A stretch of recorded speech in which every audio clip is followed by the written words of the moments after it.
to you, Venerable Robina. Good. Okay, then. Off you go. Right. So, I just want to welcome you back to Leeds. It's marvellous to have you here again. Good. We love having Venerable Robina at Leeds. Not only have you done lots of teaching when you've been able to travel to Leeds, but Venerable Robina's also led our spring retreat, our annual retreat, a couple of years ago. And there's quite a few people at Leeds who've taken refuge with Venerable Robina. So that makes you quite important to us. Gosh. And I'd also just like to add that you're going to be teaching a module of DB for us in June, which we're looking forward to. So if anybody wants to come and join us for that, you're also very welcome. But Venerable Robina was ordained in the 1970s, and ever since then has worked tirelessly for FPMT, for Lama Yeshe, for Lama Zopa Rinpoche. She's been the editor of Mandala magazine, and the film Chasing Buddha tells the story of her work with the Liberation Prison Project in the States. So I think that's enough from me. It's Good. Venerable Robina that you've come to hear. Would you like me to just screen share the prayers? Lynn, I think it'd be, first of all, before you do, have you got the Mandala Offering? Because who's your Umze? Who will lead the prayer? Because it's actually Jamyang Leeds who's offering the Mandala as a request for the teachings. Or if you don't have somebody, you'd like me to do it, the first prayer? I was going to ask you to do it. Okay, then I'll do that. Yeah, if you would, I would be very and I'll grateful. explain. So we have the three prayers, the Mandala and then refuge. Just two prayers. And I'll explain what we're doing. Okay. Right. So the first one, we can have the Mandala Offering. It's auspicious to have the Mandala Offering. Do you have that? I don't, because I said that we would just do the refuge prayer. Right. Usually, though, the centre always offers a Mandala first. My That's okay. apologies. No, don't worry, Lynn. I can just say it. Don't you worry. Thank It's you. auspicious at the beginning of a course or a teaching, to the centre. In other words, what it is the centre. The centre actually offers the Mandala. So the Umze of the centre would then offer the Mandala. So what that means is, I'll just lead it. So we'll just think the meaning. It's very auspicious that here we all are together and we are imagining, if we know Buddha's cosmological view of the universe, we'll pile up the Mandala according to that. And then but if we don't, we imagine all the marvelous things of the world, just simply pile them all up in your mind, use your creative imagination and visualize all these marvelous things. And I'll sing the prayer and then imagine you're offering that to the Buddha as a request for the teaching. It's like you go into a shop, you don't go empty-handed. You ask for an ice cream, you got to give your money, If you visit a friend, you bring something. So it's auspicious to offer something to request the teachings. That's the first one. And that's actually Jamyang Leeds doing that. And I'll pretend I'm the Umze for Jamyang Leeds. And then I will lead the other second prayer is, I'll explain that when we do. We'll do the Mandala first, if you know it. Otherwise, just imagine, visualize offering to the Buddha as a request. Saji perki jugshing metog tramri rablingji ni de genpadi sange jingdu mikte ulwagi drokon nam dag jingla chapashog. And we imagine Buddha very happily receives our offering. Hidam Guru Ratna Mandala Kam Niryatayami. So now, this prayer, the two lines, the first two are reminding us of our reliance on the Buddha for those of us who already identify with being a Buddhist. And the second two lines, it's expressing what the Tibetans would say, our motivation. We might say our purpose. Why are we here together? What's our purpose? And our purpose is to listen to these teachings so that we can take tools from it, so we can develop our own amazing potential, so that we can be of benefit to others. And that's the essence of it, Sangye charang soke chognam la jangcho baru dagni kyab suchi dagi chonyen gi personam ki drola penchir sangye drumpa shok sangye charang soke chognam la jangcho baru dagni kyab suchi dagi chonyen gi personam ki drola penchir sangye drumpa shok Sangye charang soke chognam la Jangcho badu dagni kyab suchi Dagi chonyen gi personam ki Drola penchir sangye drupha shok. That's it, Lynn. Thank you, darling. Okay, dearest people, happy to see you all. Anna, Joseph, Adele, there's Venerable Barbara. Hello, Venerable Barbara. Susie, Kelly, many people there. I'm so happy to see you all. Odile, so good to see you. Marie Odile, yes, there you are. Happy to see you, darling. She kindly was my mummy while I was in Leeds last time. She had me upstairs. I stayed there for a whole week, wasn't it? Thank you. Okay, sweethearts. Listen, Lynn, I sent you the course notes. I forgot to send them to you earlier. I sent them to you now. You should have them there. There's a version for the phone and a version for the tablet. So people can look at them in their leisure in between now and tomorrow and afterwards. So you'll see them in your email. Pop them on the website. So basically what it is really is what I decided to do is a presentation.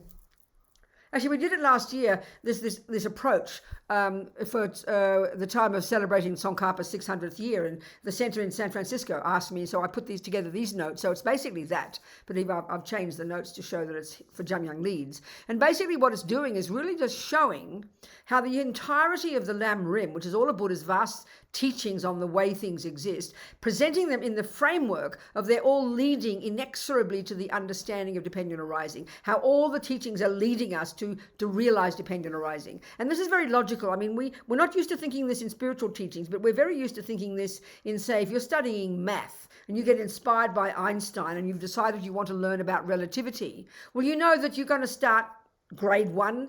1 + 1 is 2. Then you're going to gradually get more complicated in your math and more complicated, and eventually you'll get to understanding the more subtle levels of physics, whatever they are now. Who knows? Maybe they've chucked out relativity. I don't know. But you understand perfectly well, and the same with your body, the knowledge about music, about cooking. Everything in this course is ordered, isn't it, in such a way that it leads you step by step to the more advanced stuff. That's really logical, and that's what we call learning, and we totally take it for granted. But I think even though we hear this term Lam Rim, in Tibetan, we know, yeah, it's all the teachings. Okay, it's all ordered, it's lower scope, middle scope, great scope, yeah. But we don't quite get it. The penny doesn't drop for us, And in other words, it's all these teachings. I mean, we know, for example, about karma, but I guarantee many of us might not be sure. Is that lower scope, middle scope, great scope? Where does compassion fit? Where does bodhicitta fit? Where does emptiness fit? Where does the learning about the delusions and the causes of suffering? We're just not so clear because it's hard for us to think about this. I think we give all the teachings in Buddhism kind of equal status. You read about bodhicitta, oh, that's Buddhism. Oh, there's Buddhism. That's karma. That's Buddhism. But to see them in an orderly way and to see that you have to realize one before you realize the other, I think still that's a bit of a surprise to us, and it really takes us time psychologically to understand that. Oddly enough, I mean, it's curious. I know it took me years, when I first heard the teachings from Lama Zopa, I didn't have a clue what he was saying. I understood his words, but not these arcane concepts, I couldn't put together where it was all fitting in. It was very odd to me, And even as I began working for Wisdom, and I was editing, actually, the books I began to work with when I was working for Wisdom was Liberation in the Palm of Your Hand. That was back in the late 70s. Even then, I edited this ridiculous book, this vast tome, and I still didn't comprehend this idea because it's such an arcane presentation. I mean, it's 14th century Tibet, for goodness sake. And that was 20th century, but they stick to the lineage very purely. So, even when I first heard Lama Zopa, basically, he was speaking in the same way he would have spoken in the 14th century. And that's, in a way, that's the good thing about it, because it hasn't lost. But the difficult one is we find it hard to process it. You have to learn to kind of listen to this language and then bring it into our own language. And that's where, for example, Lama Yeshe was utterly amazing. At the same time, hearing Lama Zopa, completely confused, and then at my first intensive course, along Lama Yeshe would come in the evenings, and suddenly he talked like an ordinary 20th century Western person. It was like he was born a hippie. He just knew how to talk to us, So he made it very real for us, and that was for me very compelling. So anyway, here we are. So I've called it, how to loosen the grip of ego grasping by realizing dependent arising. This is a long title. You'll see it in your course notes. How to loosen the grip of ego grasping by realizing dependent arising. The king of logics to prove emptiness. That's the title of this course, all right? And everything, the entire Lam Rim, which I'm going to be presenting, as we know, it's divided into these three sections, these three levels. And as we know, politely, Lama Zopa politely, respecting the lineage, would refer to the first level as the teachings and practices suitable to the disciple of the least capability. That's a big mouthful. Well, you know what? Colloquially, I'd rather call it junior school. And I find it very interesting. As soon as you say that, we get it. We get it immediately. That's the language we understand. Then you've got the teachings and practices suitable to the disciple of the middle capability. Guess what? High school. Then you've got university, which is a great capability. And then you've got Tantra, which is, why not call it postgraduate? It really fits, and we understand those concepts. We know it refers to levels. There's no question. So what we're going to discuss the essence of each of those scopes of, sometimes they're referred to as the low scope, the middle scope, the great scope, the scope of the capacity of the disciple, So the essence of, the essence of junior school approach, the essence is abiding by the laws of karma. So the overt reason, then the essence of the next level, the middle scope, the essence of high school is understanding, is getting to the root of suffering and its causes and learning to understand the delusions, in particular, understanding attachment. So these two together, this is when you've got these first and second scopes, this is what you get from this is what they call renunciation of suffering and its causes. Another way to put this, I use it repeatedly, but I find it so helpful. There's this marvelous analogy that a bird needs two wings, wisdom and compassion. Well, this is the wisdom wing. Now, if you graduated there at the middle scope, if you graduated at high school, you'd be a Theravadan practitioner. You would eventually include in your practice getting shamatha, the single point of concentration. You'd then start to think about emptiness, and you'd eventually realize emptiness, and in one life or other, you would perfect that realization, and you would achieve your own nirvana, your own cessation of suffering and its causes. And then when you die at the end of that life, you won't come back. You're done. You're finished. You're cooked. You're out of here.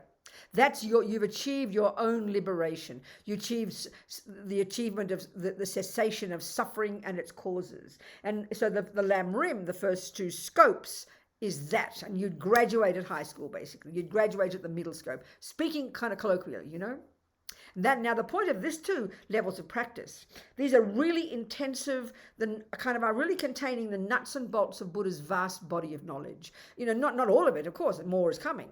But this is the essence of the first level of practice, which is all about how to learn to discipline your body, your speech, and your mind. Why? Because what you think and you do and you say produces the person you become, which is the essence of the teachings about karma. So we first, the first teaching, the essence of the junior school, there's many teachings that lead up to it. As we know, if you study the Lam Rim, you first learn about impermanence, and death, and then you learn about the suffering of the lower realms, and then you take refuge, and then the junior school or the lower scope culminates in the practice of karma. Well, the essence, the actual practice, the essence, the summary of that level of practice is abiding by the laws of karma.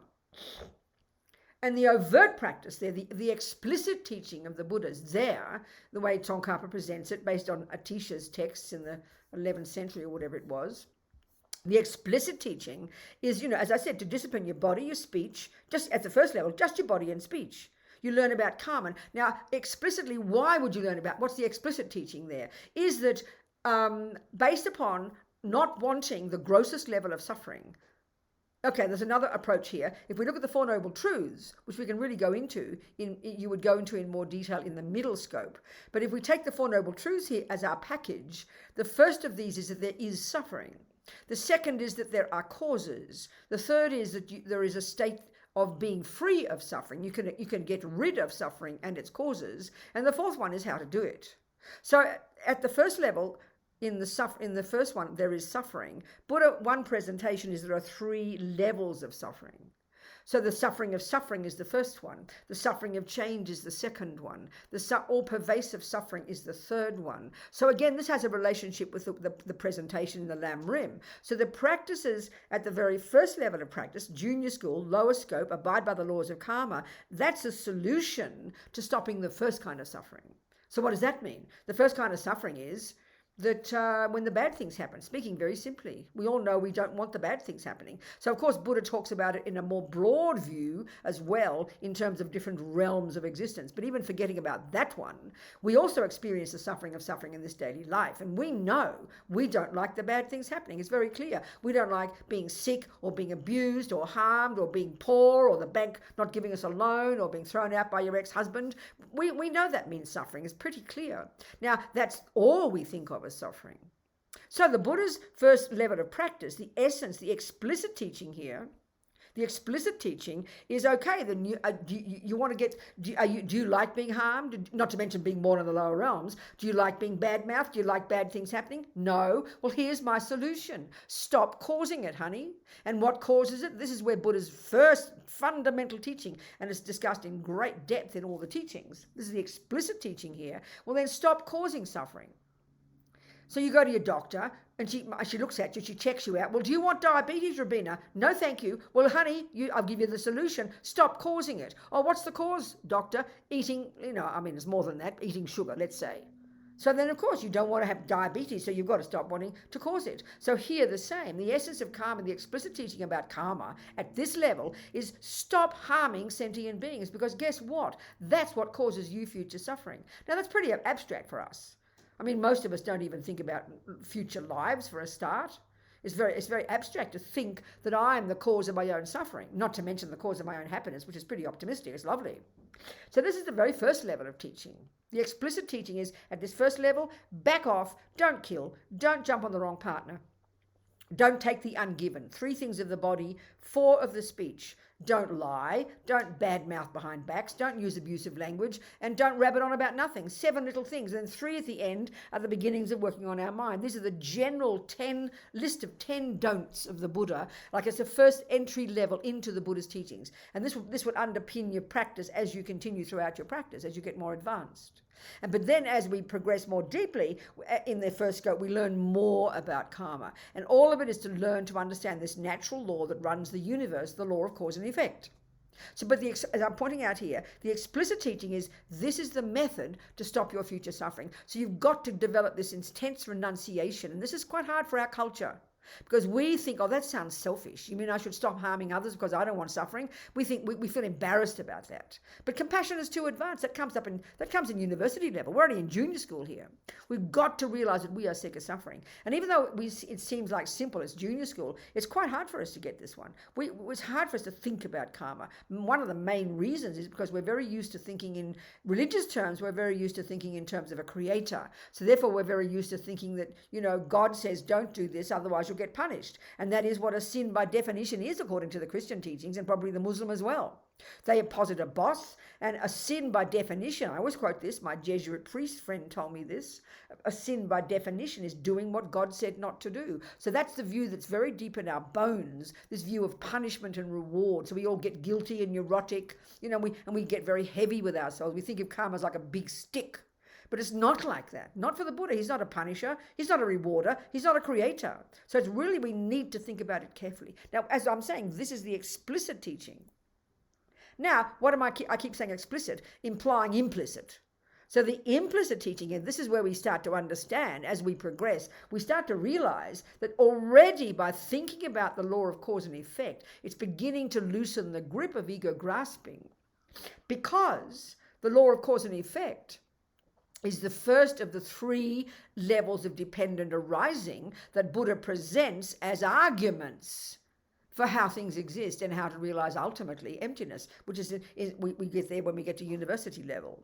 So that's not the obvious teaching for us, but it's an excellent teaching. So let's look at that, we need the details of this law. For the Buddha, this is the law that runs the universe. This is the law that runs the universe. If you could argue this is the law within which the universe runs. But we're so used to punishment and reward. We're so used to somebody running the show, the concept of a creator, you know. There's no view like that in Buddhism. It's quite a shocking idea, actually, as His Holiness calls it. It's self-creation. The law of cause and effect. Each individual being, every being, and there are trillions of sentient beings as far as the Buddha is concerned. 7 billion humans is just a tiny percentage of all the beings in all the universes that he would say exist. There are trillions of sentient beings. Mind possessor is the term, translation of the Tibetan term. I find that far nicer than sentient being. A mind possessor, sem chen, so delicious, you know, so direct. There are trillions of mind possessors. And as we know, Buddha divides them all into these different levels of existence, different levels of types of rebirth. Trillions of them. As I said, humans are a tiny percentage. So of course this is pretty abstract to us. We can see some like mosquitoes and kangaroos, but to think that that's you know what Buddha's referring to here when he goes into more detail about the law of cause and effect in terms of suffering, that there are different realms of existence that would be the result of negative actions that are the result of which is called suffering, you know. And then we as a human could turn into a kangaroo or a mosquito. I mean, we laugh at that because we so concretize the concept of a kangaroo and a human. But this is the Buddha's view, radically different from the materialist view, which tracks us back to mummy, daddy, grandma, grandpa, and back to the monkeys. And I don't know whether we found the missing link yet. I mean, that's how I used to think about it. I mean, I haven't studied science, but we see ourselves as intrinsically, inherently human, coming from a previous human who came from a previous human, etc., etc. So, which is not an argument, but that's just the external, though, not the internal. So Buddha's view is we've got these trillions of sentient beings, and that this natural law is a crucial term as opposed to God's law. I mean, even though we might not be Christians or Muslims, we still instinctively have that view of some kind of law that's run by somebody, you know. And the Buddha, don't blame your Christian mummy or your Jewish mummy for that kind of view or the kind of being guilty as a result of it. The Buddha would say that view philosophically is a dualistic view, and he would argue with that. That's where he diverged from the Hindus. He diverged from these amazing genius Indians before him, you know, in relation to this particular view about there being a first cause. I mean, there's extensive discussion in the teachings, in the Christian teaching, for example, about how there can be a first cause. So let's look at this concept because this helps us understand dependent arising. So dependent arising, we're going to get there when we get to the university level. We'll discuss that finally. We'll come to this on Sunday. Dependent arising is the king of logic, Lama Yeshe says, to prove emptiness. Tsongkhapa has written this marvelous verses of praise of the Buddha because of his incredible teachings on dependent arising, you know. So there's many logical arguments we need to use to break down ego's misconceptions about how things exist ultimately. And dependent arising is the king of logics, as Lama Yeshe puts it. There's many logical arguments we need to use because we're so entrenched in these mistaken views about how things exist. So the Buddha, he went as far as he could go in this amazing Indian systems at the time, these really sophisticated meditators, yogis, scholars, unbelievable thinkers. There's extensive literature. And he diverged in his own direction in relation to many points, but specifically, in particular, in relation to the ultimate way that things exist. So in ordinary daily life, this sounds pretty abstract to us. We think, well, why would I need to learn about the ultimate way that things exist? Isn't that the job of the scientists? Isn't that the job of the philosophers? Well, yeah, I mean, but Buddha says we all have to be a scientist. We all have to be a philosopher because we all are suffering. And by realizing the ultimate way that things exist is the method to finally quit suffering. So you want to quit suffering, honey? You better be your own scientist, your own philosopher, your own psychologist. Not just leave it to these other people. Not enough. You've got to do it yourself. So this is where he diverged from those Indian views before. So indeed, if he were arguing, if at the time, I mean, they posited, the view that they posit is this kind of permanent, uncaused energy. I think they call it God, I'm not sure, that's the source of everything else. Even though they have the view of karma as well, but there's still this energy, there's something that's similar to the concept in Christianity of God, a first cause, permanent, unchanging, uncaused. And the same philosophy refers to this intrinsic part of ourself that they would refer to as a self or an Atman. The Christians would call it a soul. The Muslims probably too, I don't know. Some people call it a spirit. The Greeks call it an essence. It's the same thing. It's this, they're positing something that's intrinsic, and this is one of the views that Buddha argues with. He diverges in his own direction, and he's got these 3 levels of dependent arising that specifically argue with these views. And I'll be fairly casual with them. So this first one is this cause and effect, is the first level is an example. Cause and effect in general is an example of karma. The law of karma is an example, an excellent example of the first level of dependent arising, which is that everything that's impermanent comes into existence and then goes out of existence. It's the product of the law of cause and effect. Therefore, there cannot be such a thing that didn't have a cause. So even just this is a simple concept we have to sort of think about. And this implicitly is helping us begin to understand emptiness, because it's the first example of dependent arising. It's very delicious. So, if we think about how we feel about I, me, if we, the general feeling, Lama Yeshe would refer to ego in the loose way we use the word ego, referring to this unhappy sense of me, he calls it the self-pity me, which sounds very cruel, doesn't it? Because when we think of ego, we think of somebody big and strong and powerful and bossing everybody around. No, that's just one aspect. But the other aspect, if you're a little mousy, unhappy person, always depressed, that's also because of ego. Same thing, using this word very loosely. So, so if you think about how we feel when things go wrong, think about it. Look at these cliches we use. The deepest feeling of ego is, I'm innocent victim. I'm an innocent victim, and you want to get off the hook, to do everything in your power to get off the hook. So I didn't ask to get born, did I? We say that like a joke. That's a really profound statement. I didn't ask to get born. It's not my fault. We say this. This is so huge. If we unpack this, we could do it for the next hour quite easily. Look at that. And that's something that we believe as a truth. Even as we analyze that supposedly joking statement.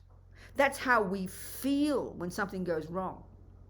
And that really is how we feel. And actually, fascinatingly, if we take the materialist philosophical view of the universe, it is exactly that.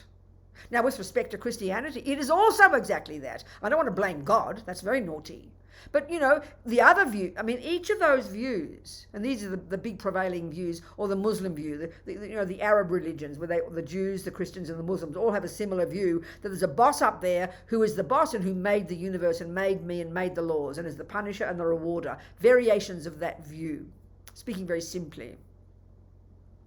So Buddha argues with that, and exactly the same way he would say we're not a product of a creator, and nor are we the product of mummy and daddy. Sure, they gave us a body, no problem.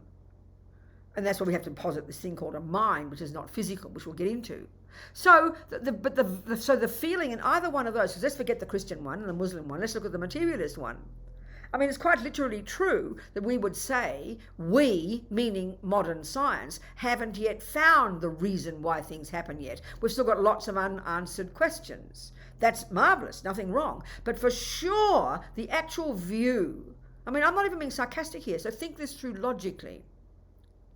If you really are the product of your mummy and daddy, they literally create you, not just give you a body, but give you anger and love and kindness and generosity and psychosis and being good at football, being good at music, all your tendencies, your personality, in other words, your mind. If they really did actually make you, then you are correct in saying, I did not ask to get born. It is not my fault. I would absolutely agree. That's a logical deduction. That is logic.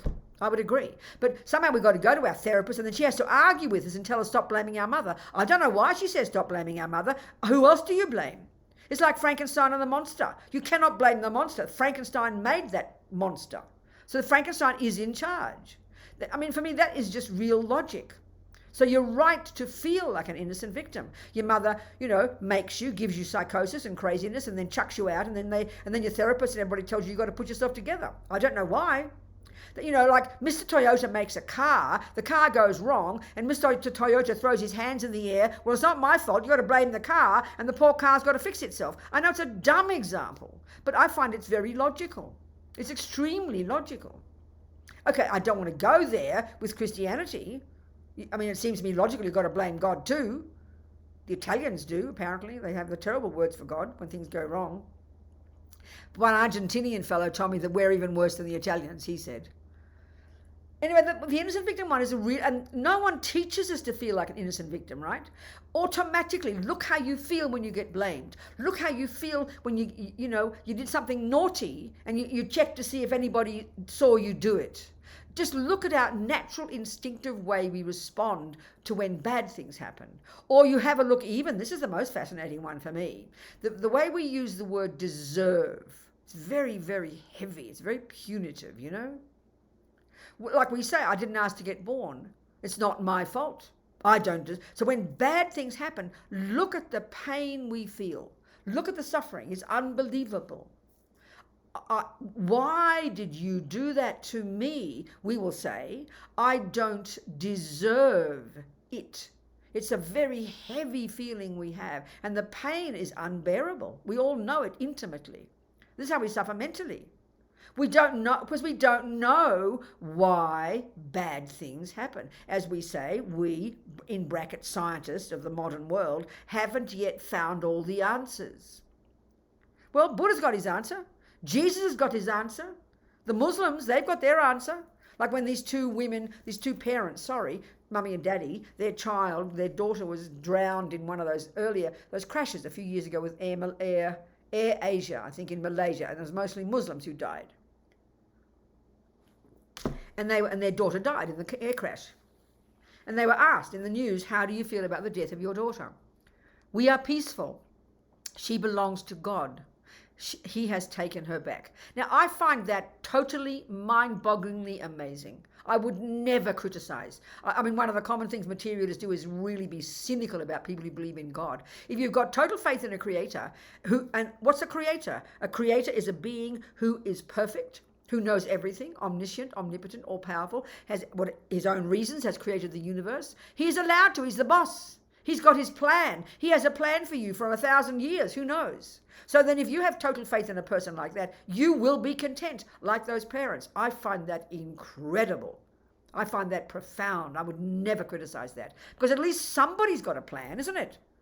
And God's allowed to keep his plan in his pocket. He's the boss. But if you'd have faith in God, you'll be relaxed. That's incredible. I find that so sublime. I can't believe it. But it happens to not be Buddha's view, that's all.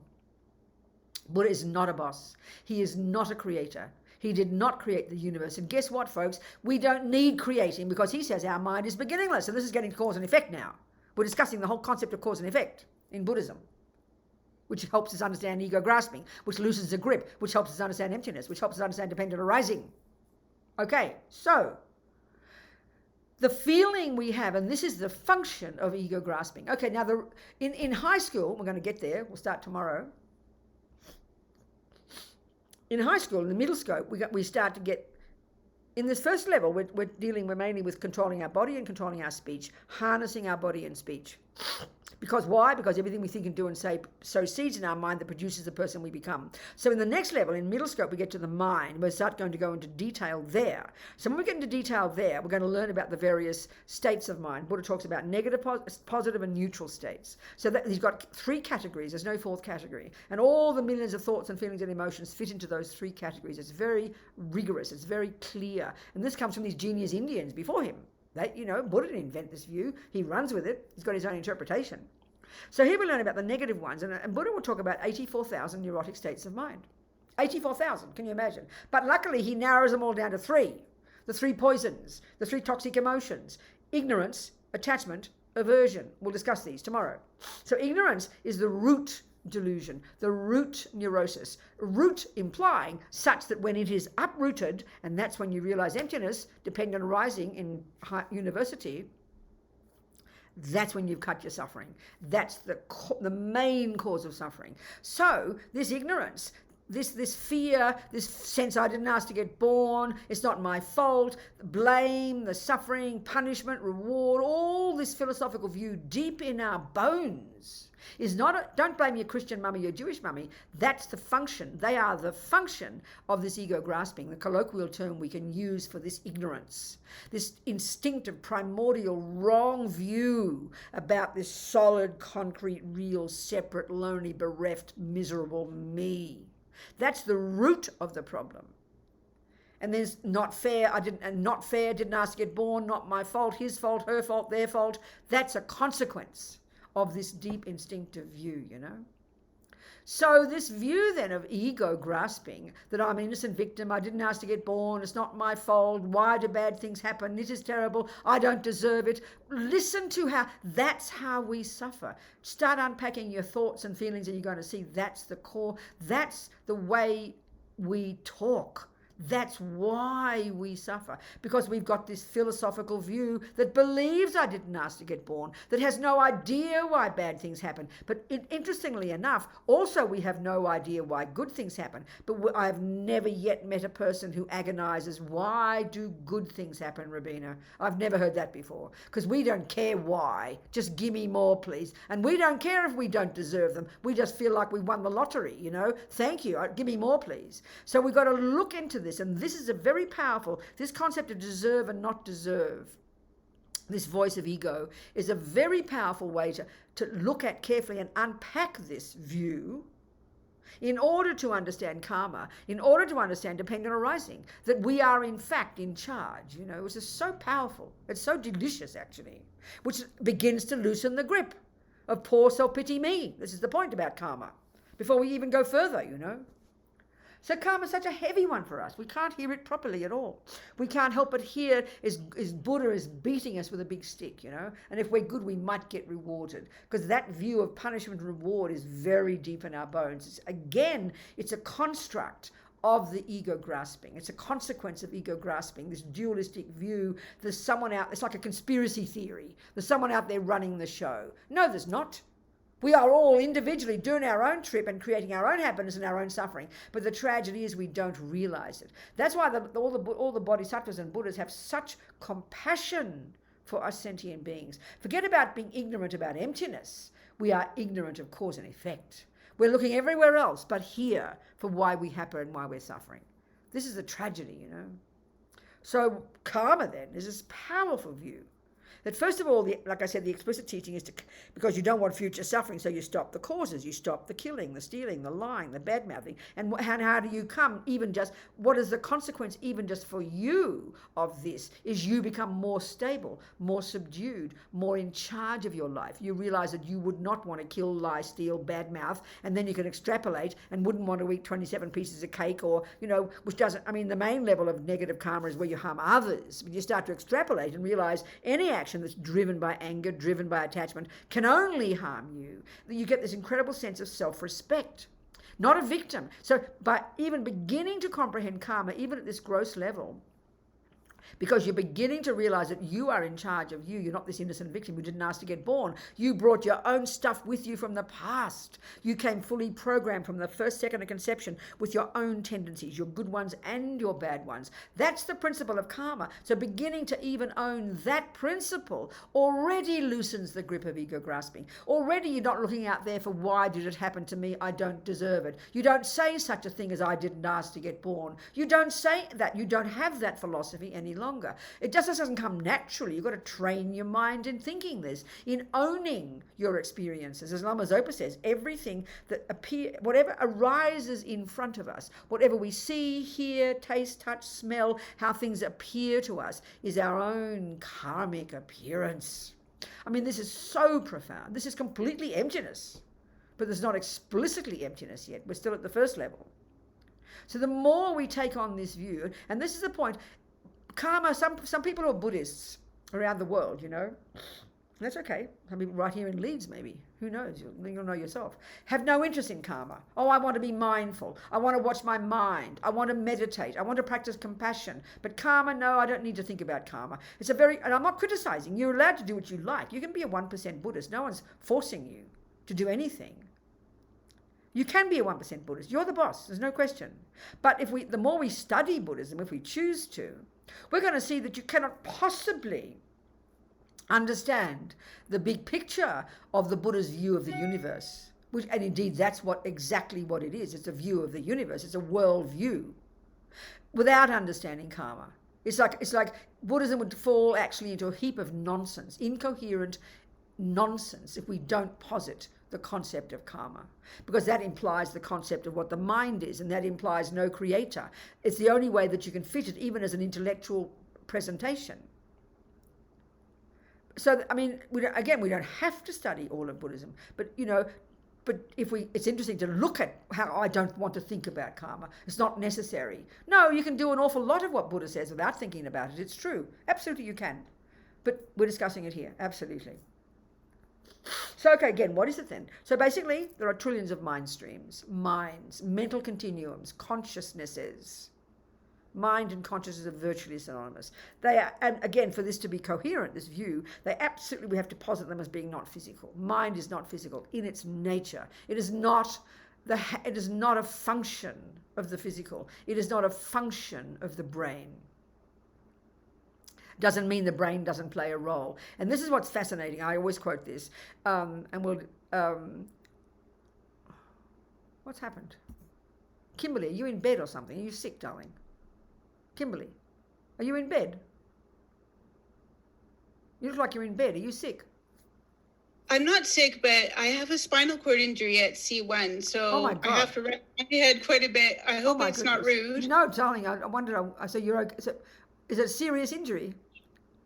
Yeah, it's pretty bloody serious, actually, to have an injury at C1, it turns out. Are they going to fix it? Can you fix it? Is it mending? Yeah, I'm all bolted in. It's all fixed up. Americans set up for me. I'm Canadian. Oh my God. Yeah, but it left a dent on my spinal cord, so I'm still working on it.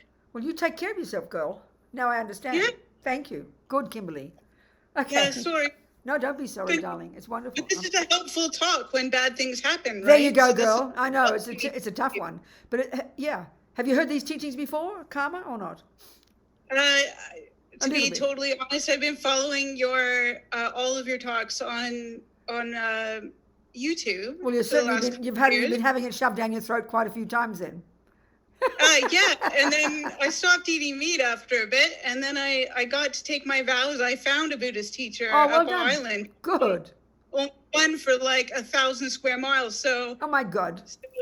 So yeah, I don't want to interrupt. No, I'm very happy to talk to you. Happy to see you, darling. You take care of yourself. Yeah, I have been wondering why this crap has happened, and I have thought, poor me, and blah blah blah.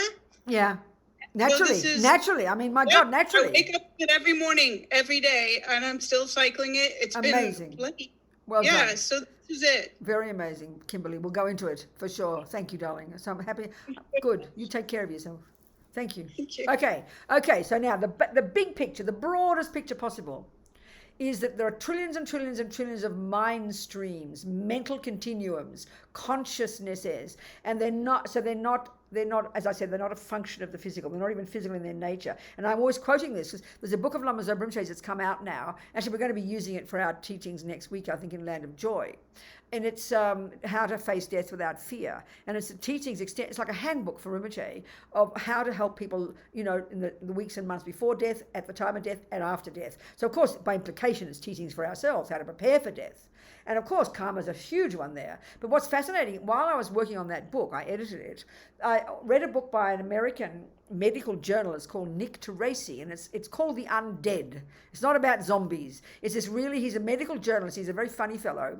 But it's his findings and all the contradictions and problems these days as a result of the business of giving organs, people giving their organs when they die. And so all the difficult things that are coming up now, about, for example, people have reported over the centuries in every culture you can find, people report that people, quote unquote, come back to life. You've been in the coffin, for God's sake, and you wake up again. So you can't explain that in modern science. But more and more of those types of events happening makes it very confusing and really forcing the medical profession, the modern materialist medical profession, to question their assumptions, Many other problems. He had a whole chapter on people who have out-of-body experiences, all sorts of things. It's a very fascinating book. But the point I'm getting at here in particular, he quoted one doctor who works in this field as saying, I can now say with certainty that consciousness is not a function of the brain. I don't know what it is, but I can say that at least. So I think it's really excellent that people are questioning their assumptions now. And this business is forcing it.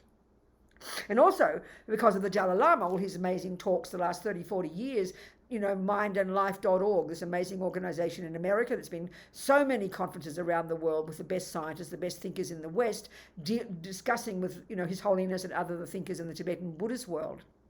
And it's only really now that more and more and more books from the great, amazing literature of India, of Buddhist literature, but even implying before that, is now coming into the world, and people are beginning to see these incredible thinkers who've been around for centuries. I mean, we in Europe are so caught up in, with the Christian history, we're so caught up with the Greeks. We go back to the Greeks, and they're our masters. Nothing wrong. But we know nothing about India. And now we're beginning to discover incredible number of books are being published, by His Holiness especially. Amazing things are coming. So it's forcing us to question our assumptions. What is a being? What is a consciousness? It's marvelous, So anyway, Buddha's view, this has been coming from the Indians before him, it is not physical. It is not physical. And this is something you can't prove immediately. How can you see or taste or touch or smell something not physical? You can't. Of course you can't. And we can learn about the mind, which we must do extensively. But as His Holiness says, it's not that easy to actually experience your mind. It's only when you're really advanced, but we've got to start somewhere, which is with the theories.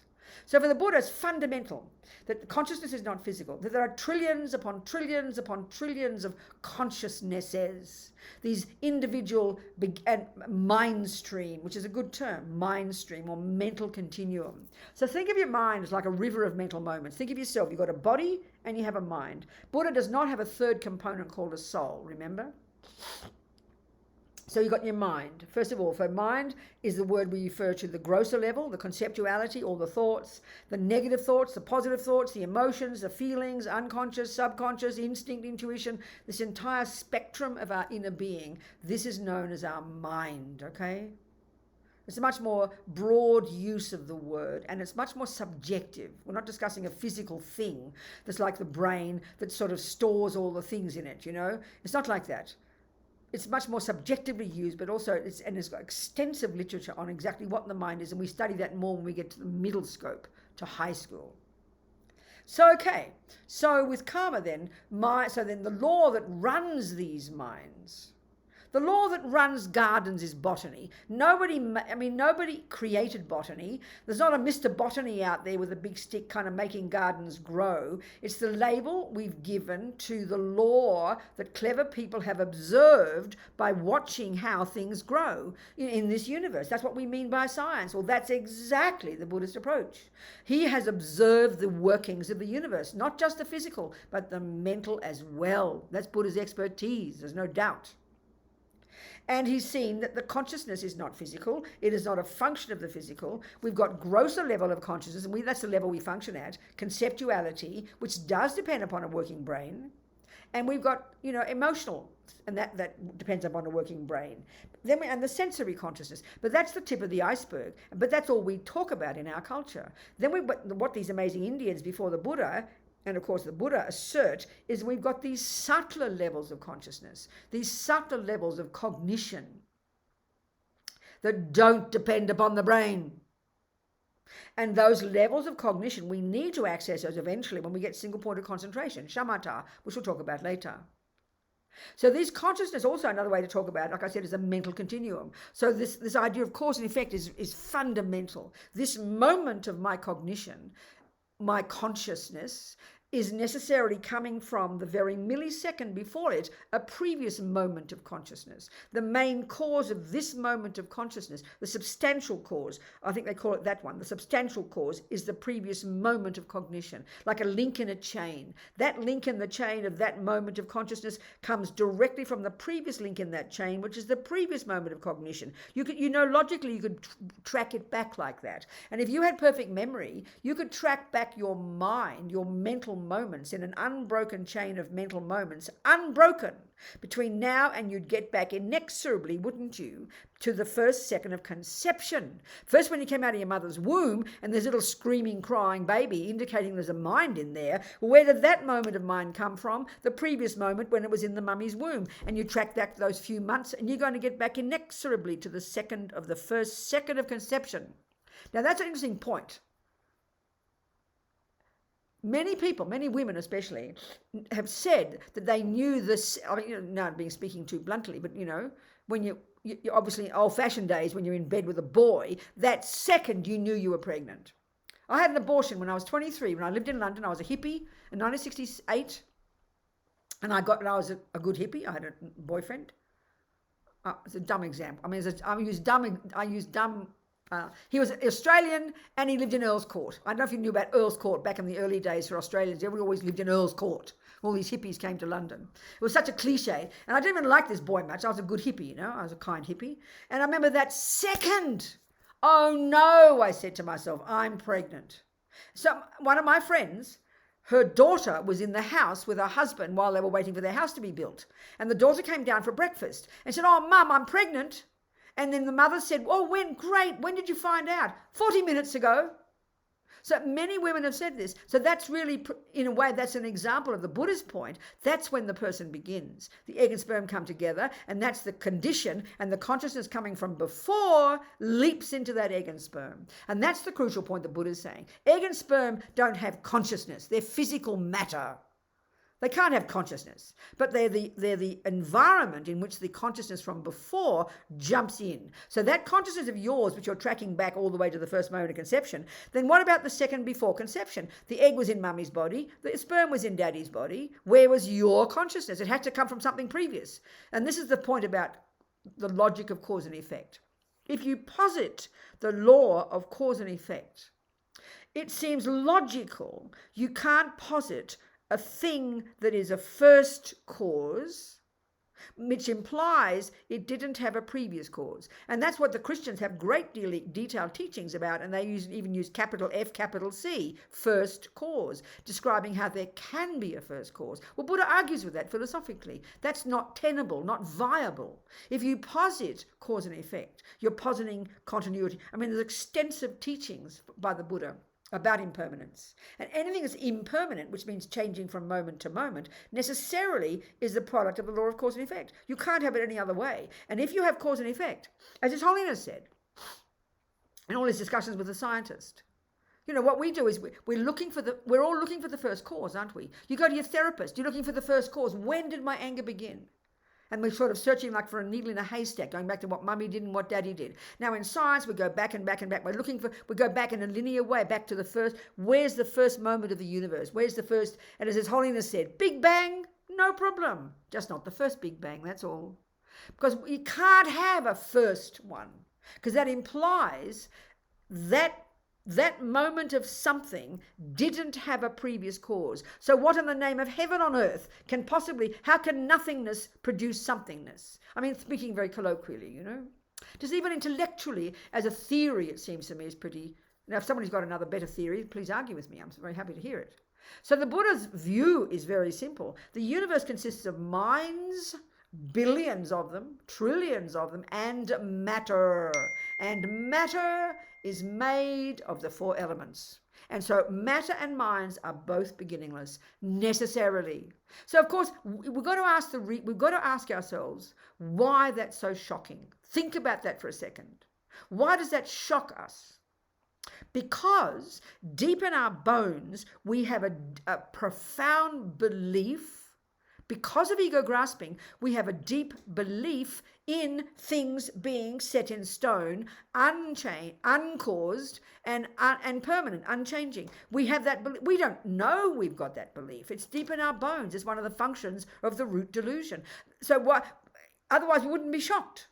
And even intellectually, even as I say it, that my mind, Robina's little mind, which you can remember 2.5% of, in this day, as we're just grossly limited right now in our capacity for cognition, it just seems like a joke. We laugh to think that your mind even goes back to one lifetime. That's hilarious for us in the modern world. But to think it is literally beginningless, we completely are gobsmacked by that. We can't get our heads around it. But it's not illogical. So it's really important to think about this. So the point here is also that cause and effect, this dynamic process that implies impermanence, is a powerful method to loosen the grip of this view of set in stone, which is the way ego works. And therefore is the first example, a marvelous example of the first level of dependent arising, that things exist in dependence upon previous causes. That's the simple principle. At this level, cause and effect is the obvious, the grossest level of dependent arising. So therefore beginningless. So when Lama Zopa started teaching the Lam Rim to, modern people, which mostly were Western hippies back in the late 60s, early 70s, when you're born in Tibet, you're brought up in this culture where for us, in our culture, brain science and, is normal. For them, karma is normal. It's been around in India for several thousand years before that. So it's just an implicit view that they take as a given. So they don't need to learn about this at the beginning. The Lam Rim doesn't discuss the mind, but Lama Zopa always began by teaching beginningless mind, to get our heads around the idea how mind is not the function of a creator, how it doesn't come from mummy daddy, how it's not physical, and how it's beginningless. We've got to posit this view. Otherwise, the rest of Buddhism collapses into a heap of incoherent nonsense, So karma is the law the Buddha has observed, and the dudes before him observed it. Buddha's got his own take on it. That that in particular here, he's speaking mainly about sentient beings, not about the law of cause and effect of couches and shoes and flowers, But it does include the physical universe when we understand karma more deeply. So basically, what he's observed is that all the trillions and trillions and trillions and trillions of mind possessors, the ones that we can see like humans and the bugs and the giraffes, but there are many other realms of existence that are not visible to us with our gross mind, like spirits, hell beings, and God realms. These are all beings who've got subtler levels of physicality, that is therefore why we can't see them or experience. Some people can see. These are all sentient beings, and they're all experiencing different levels of suffering or absence of happiness. There's a whole spectrum. Some are experiencing incredible joy and happiness, and some are experiencing incredible suffering, and some in between. So obviously the big question is, what are the causes of this suffering? What are the causes of this happiness? That's what we say all the time. We are always agonizing. Why is this happening to me? Why is it happening out there, all those poor innocent victims, those children and animals who get abused? That's why we suffer so tremendously, because we don't have an answer. Why is this happening? We go mad. And I think this is the basis of much of our suffering. So to really understand our minds, which we have to do here at this level, and then the next level, when we start to look into the mind itself, we start to unpack these assumptions we have deep in our bones about what we think is true. But they're so deeply ingrained, when we feel, when the boyfriend is mean to you and we have this pain, why did he do this? I don't deserve it. We don't question those assumptions because they're deeply ingrained, they're deeply programmed from countless lives, Buddha says, of all these misconceptions we've got. We're completely programmed in these misconceptions. So we believe in our feelings. We believe in them because they're so deeply ingrained. And this is part of the job of being a Buddhist. The very first one, you start to take theoretically the view of karma, that you create every moment of happiness you have, and you create every moment of suffering you you have. You've got to take that as at least as a theory, and you attempt to live according to that. And the main way at the first level of practice you abide by that law is at least you stop killing, stop stealing, stop lying, stop cheating on people, stop bad-mouthing. You try to have confidence in that law. It's not very evident to you first, but you've checked on the Buddha, you like the Buddha, you've seen good examples of people who live like this, so it gives you some confidence. But as you progress and get into high school, the middle scope, and you start to study your mind, and you start to unpack and unravel all these concepts, then you get more confidence, and you start to loosening the grip of this ego grasping, loosening the grip of the self-pity me, being your own therapist, as Mama Yeshi puts it. So the very first level we learn, Buddha gives us this little list of 10 don'ts, like I said, the first 3 of the body, the first 4 of the mind. And the basis for his exhorting us not to kill, Jesus says not to kill as well. Why Jesus? Because God said, is Jesus' answer. Very clear. Buddha says the same thing, but you've got to ask Buddha. We just assume it's the same as Jesus, that Buddha says so, and if you're naughty, you'll get punished. No, it's not his job. It's a bizarre idea for the Buddha. This is a natural law. So Buddha is like a doctor who's exhorting us not to kill, because he has found from his own experience that doing an action called killing, which is based on a negative state of mind called attachment or anger or something, that will imprint in your mind the tendency to keep killing, number 1. Number 2, the experience to get killed, and 3, an environmental result of killing, and 4, even a type of rebirth. There are 4 ways in which our actions now will ripen in the future. And if we look into our present, we can analyze break into 4 divisions our entire life, and we can see that these are the fruits of our past actions, virtuous and non-virtuous. So as His Holiness says, karma is like self-creation. So already, like I'm saying, the more we just live according to this law, if we choose, take it as our working hypothesis, attempt to live a good life of morality, not killing, not stealing, not lying, because you know that you create yourself. And therefore, like with eating too much sugar, the doctor doesn't punish you with diabetes. That's a bizarre idea. Your doctor doesn't say, you better not smoke, Robina, because I will punish you with cancer. No. She's a kind person who's observed the way the world is and has seen that smoking cigarettes can likely cause your lungs to be messed up. So out of her kindness, she exhorts you, stop smoking, Robina. Why, doctor? Because, sweetie pie, it'll cause you sickness. How kind of her. Well, Buddha's the same. Not, I will punish you, but that view is deep in our bones. We see it as punishment. Nobody taught us that. We just assume it is. That's why people hear karma in a very heavy way. We're hearing it wrongly. It's very simple. So when we begin to take this view of karma that implies that I am in charge, I came into this life program with my good tendencies and my bad tendencies. What from? From having done them before. It's like They're a bunch of habits. Even the life I've got is the fruit of my past actions. How people see me is the fruit of my past actions. The way the environment impacts upon me is the fruit of my past actions. The entire universe is my experience ripening now, and the main cause of these experiences is my past actions. I think this is the most delicious view. I love being the boss of my own life. I'm not saying I do it properly. I'm still a victim and moan and complain. But it's a powerful view if we can start to take it on board, It's amazing. So my point here is this. What is the consequence of this view is that it loosens the grip of the self-pity. You stop saying, I don't deserve it. You stop saying, it's not my fault. You stop saying, I didn't ask to get born. You stop being a victim. You get less angry, less attached, less jealous, less depressed. I'm not joking. Don't wait for it to come overnight. It takes time.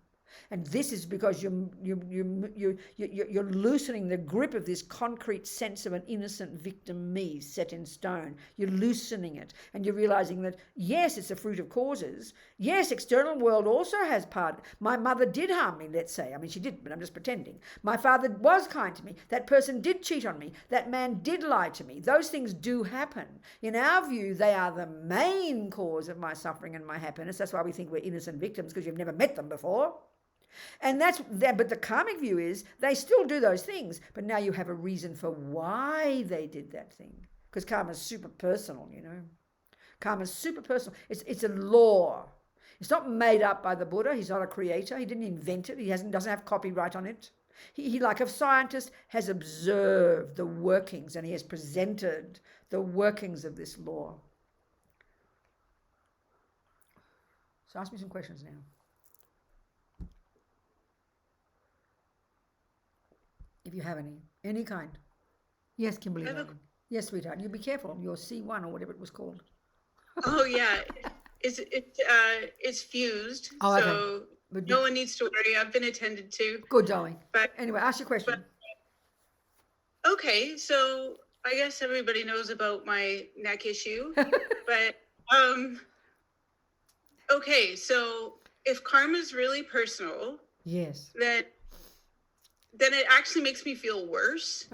Because if something really crap happens to you, yes, and then of course that affected my whole family. It was really tough on everyone. Yes. I ended up being flown to the United States. I mean, it was real high drama, high stakes stuff. And so I'm very grateful to have been spared. I'm still alive, so that's fantastic. Yes.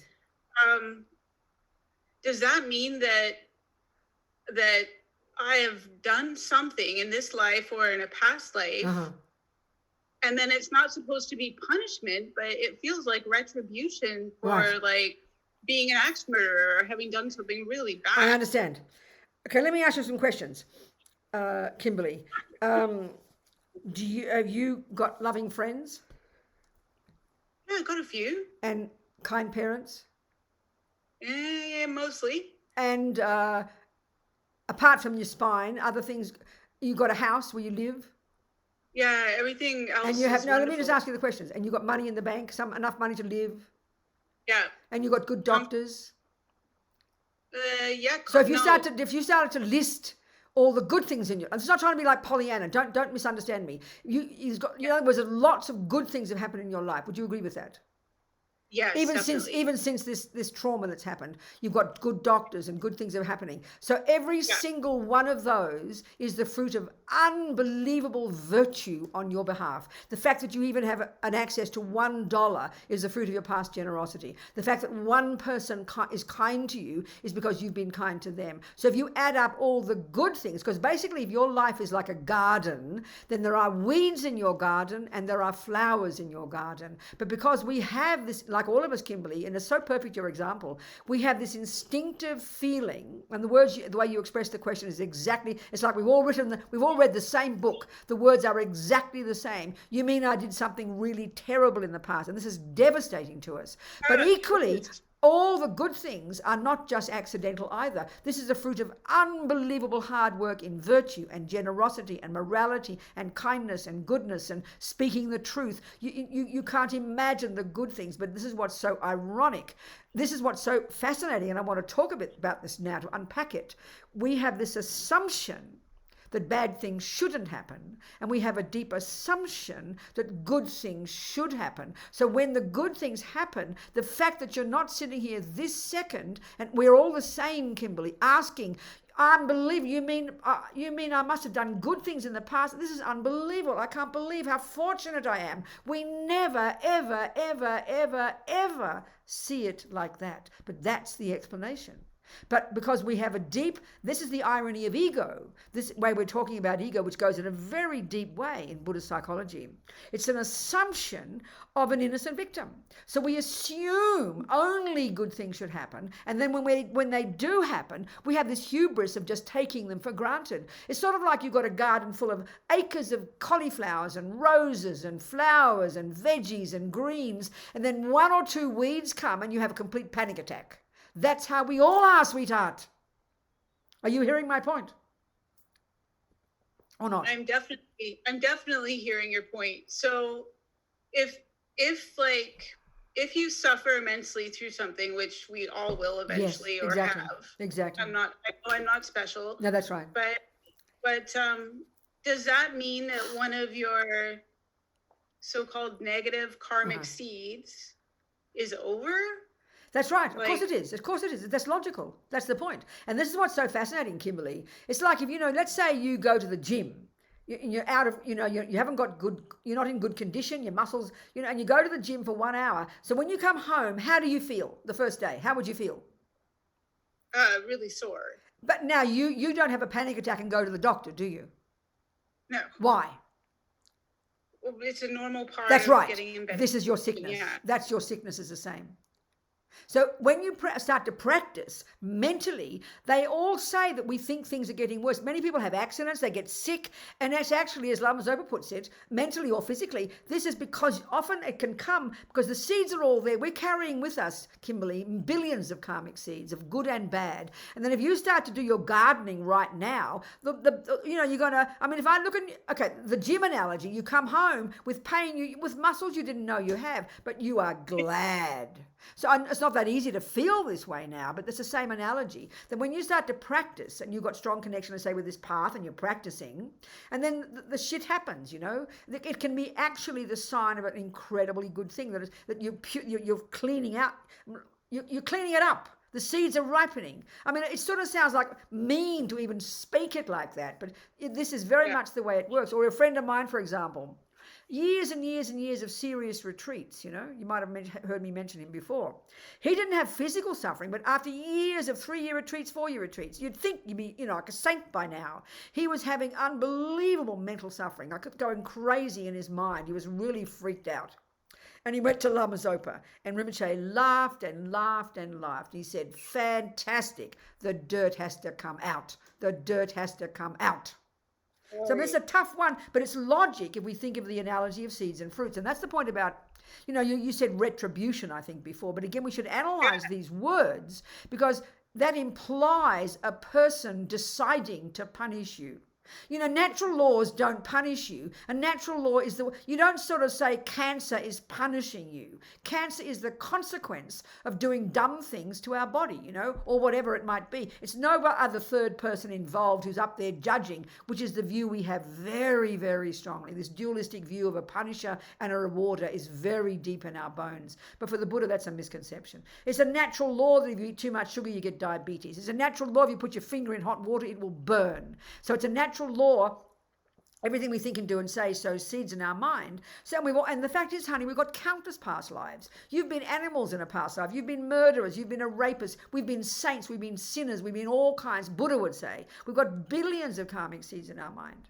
So but in a way, how fortunate. I mean, you think of the number of people who have the same suffering as you, and it's not make you feel guilty. This is just logic. Some people have no doctor, no family, no friends, no money, no house, nothing. Think of animals. They don't have the luxury even of a Band-Aid, They live in the nightmare and torture of being eaten alive. So to have sickness within the framework of also having incredible good karma where you have care and love and attention. It's like a miracle, So it's just a different view, a way of seeing things. When we start to realize this, in other words, the view, Buddha's saying the way we interpret things is the real source of whether we're happy or suffering. So those two Muslim mummy and daddy, they had a happy mind because they had such faith in God. That subdued their mind. That view worked for their mind. So they remained happy. They weren't tortured and going crazy and wanting to sue the airline.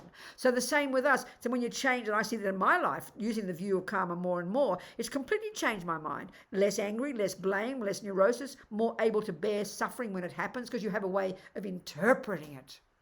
This is the power, And it's not forcing, but this is trying to just convey the Buddhist approach. And if we're using it sincerely, the consequences it would have for us mentally. Do you understand, Kimberly? A little bit. Yeah. Yeah, I guess I would just ask for advice because I still have that conditioning, the dualistic thing, punishment, of course whatever. Not. It's very deep in us, sweetheart. It's step by baby step. So if there's anger and resentment, like it rolls in my head sometimes because I had a rib injury, so there was a lot of assumption that I was just a nutter, right? But so what happened? What was it? Was there an accident? What happened? Just briefly, so I can hear it. What happened? Yeah. So terrible car accident. Oh, okay. And chest belt didn't engage. What? Sorry, what? Say it again. What? The safety belt didn't engage. And it stretched the ligaments, which hold our heads to our spinal cord. Yes.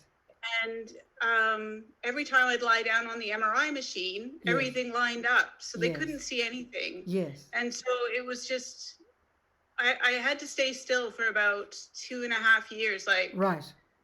And if I moved, it hit my brain. I understand, darling. So when did they finally solve the problem? I guess I solved the problem. And was lucky enough to meet somebody who knew somebody to look Okay, into amazing, something. amazing. There you go. Anyway, ended up in the United States and Yes.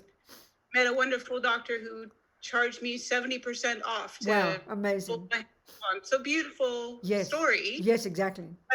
But there's leftover, I Of hate course. to admit it, I Yes. still have leftover negativity because Yes. I had so many negative interactions. With whom? What kind of people? Who were you? Medical staff in my town. Okay. Because they couldn't see What the problem they was. couldn't Okay. what the problem was. Yes, so, exactly. So it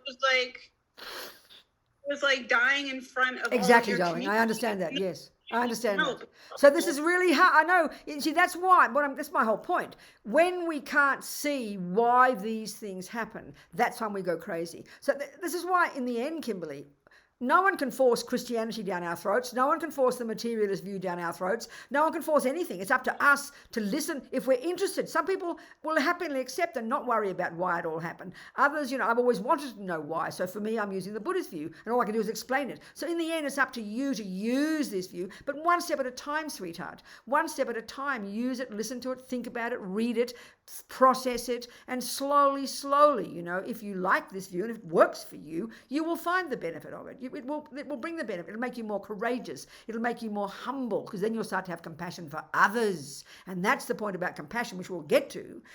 The view of karma is the basis of how come you have compassion for others, when most people live in unbearable suffering and have no idea why, and just keep making it worse by being more angry and more insane and more crazy, and then end up harming each other. So, just one step at a time, sweetheart. Take care of yourself. But remember to be so happy that you are fortunate. And they're not just good luck, darling. That is the fruit of your past virtue. So own that. Help that nourish you. And then the learning from that is, I must continue to be kind, loving, wise, compassionate. That's the learning. If you see your garden, there are delicious cauliflowers there, but if you take them for granted, just eat up all the cauliflowers and expect more cauliflowers, wondering who's going to put them in your garden, that's schizophrenic. They're your cauliflowers, honey. You grew them. So every time you eat one, delicious, and then grow another one. That's the view. Do you understand, darling? Yeah, I feel something just coming. Good, I'm so happy. Keep working on it, sweetheart. And meanwhile, totally take care of yourself, and I hope you get completely better. Will you get completely better?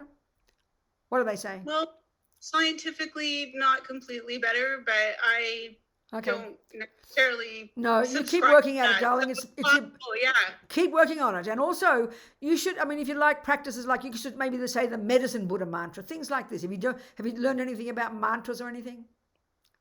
A little bit. I just started with the Guru Rinpoche. Okay, wonderful, darling. Learn it. You just recite that. And the way they describe in the more sophisticated teachings in the Vajrayana, the more advanced, that we've got this subtle nervous system, and our mind is very linked to these subtle energies, the Tibetan medical system. So by you saying mantra, you're purifying your mind, and that helps purify your body at a subtle level. Don't be surprised you can even heal yourself. Okay. I won't be. Good, darling. I won't be. Well done, girl. Anything is that's possible. right, Kimberly. Anything is possible. So keep moving, baby. Thank you so much, darling. So helpful. Really helpful. Interrupt for everyone. No, it's not. As if everybody's got one story or other that's exactly the same. Don't worry about it. It's true. Yes. Thank you. Thank you, precious one. Thank you so much. Who else then? Anybody else there, Lynn?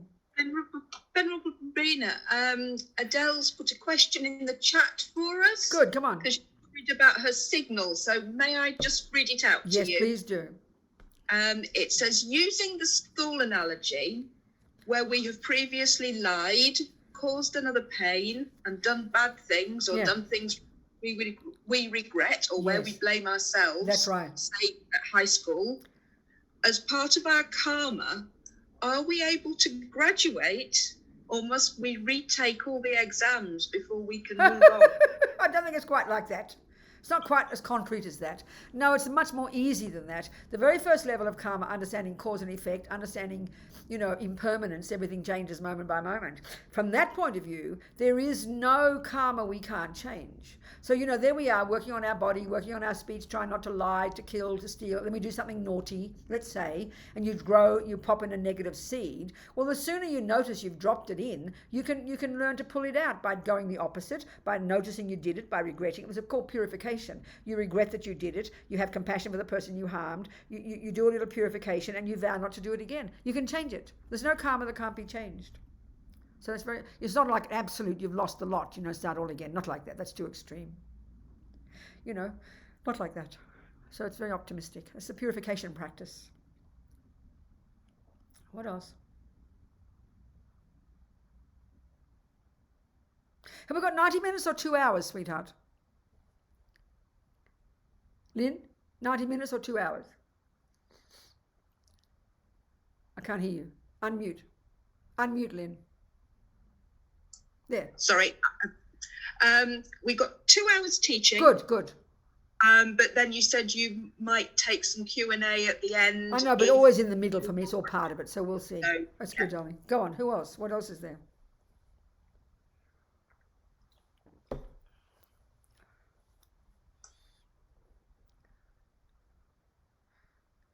Anybody else got questions? Lynn? Nothing else in the chat. Okay, I can ask a question. Who are you? Where I have to see you? Okay, Here. Paolo. Come on, talk to me, Hi, Paolo. Venerable. Good. Thank you so much for your teachings. Pleasure, darling. You mentioned one of the fruits of karma is thinking that we didn't choose to be born. Yes. But isn't the teaching that we are born without choice?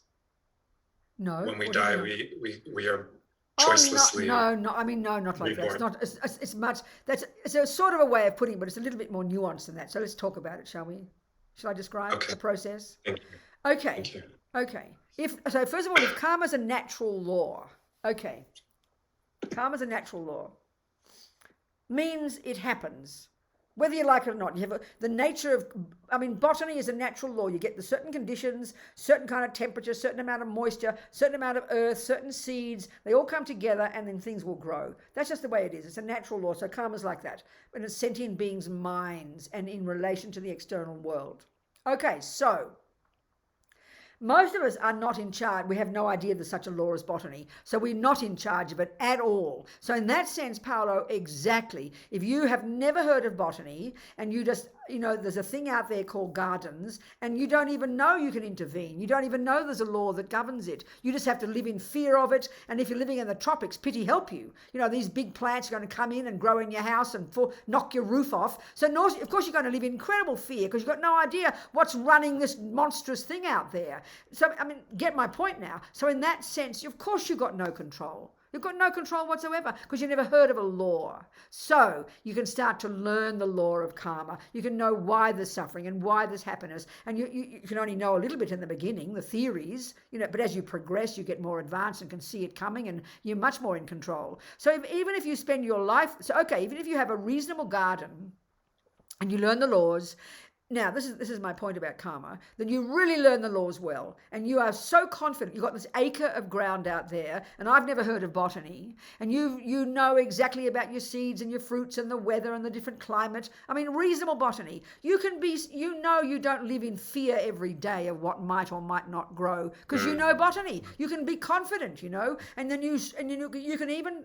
And I'll say, what's that piece of ground out there? There's nothing in there. And you'll say, oh, no, I've planted a few seeds, Robina. And you can proceed to give me a pretty good vision of exactly what your garden will look like in 10 years. And I will be amazed. And I'll say, my God, Paolo, you must be clairvoyant. And you'll say, no, Robina, I just know the laws of botany. You get my point here? Yes.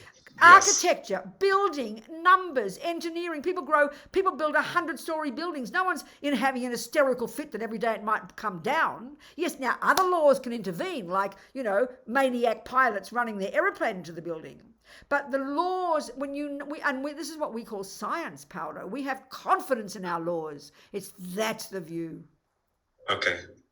Thank you. Understand, darling? And I have a quick follow-up. Okay, good. Go on then, yeah.